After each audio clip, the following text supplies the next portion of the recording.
Welcome! Windows 8.1 was launched in 2013 as the successor to Windows 8 and the predecessor to Windows 10.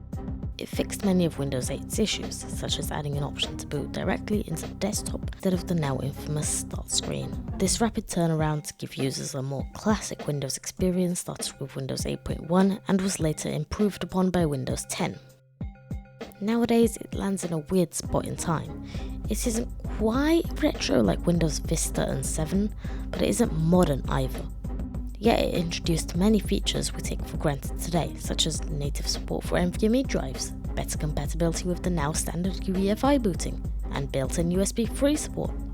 This begs the question, is Windows 8.1 still usable in 2026?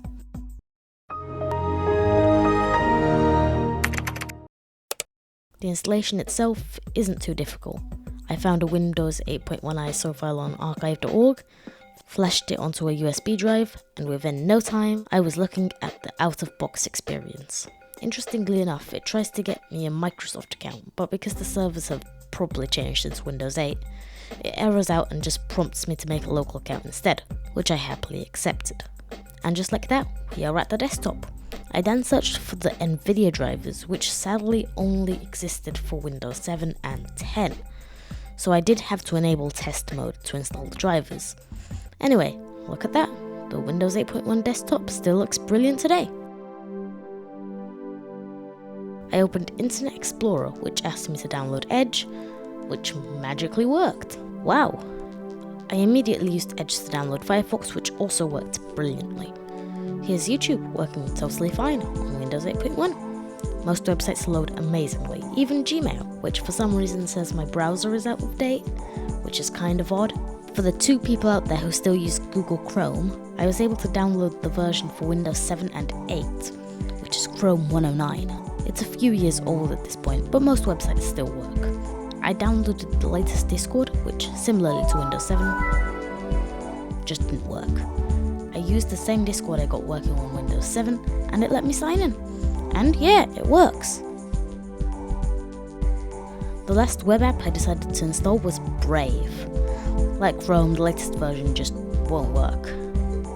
So I downloaded the last supported version for Windows 8, and it works great. Let's do some video editing on Windows 8.1. DaVinci Resolve 17 just worked. I had to go to Blackmagic Design's support page to download the older version, but it just worked. Next thing I decided to try was Python.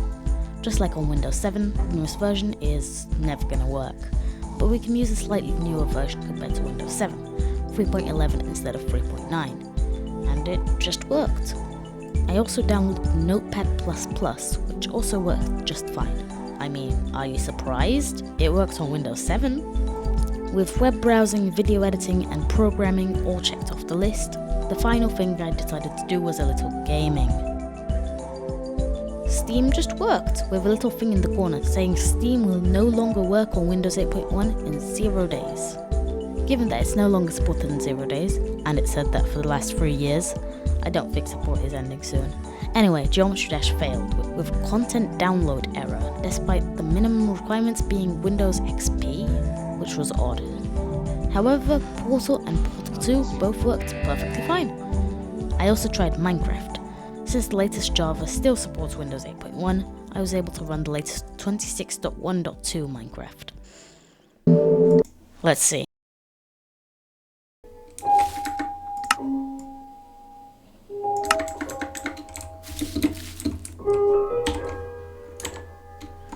And we're getting 300 FPS.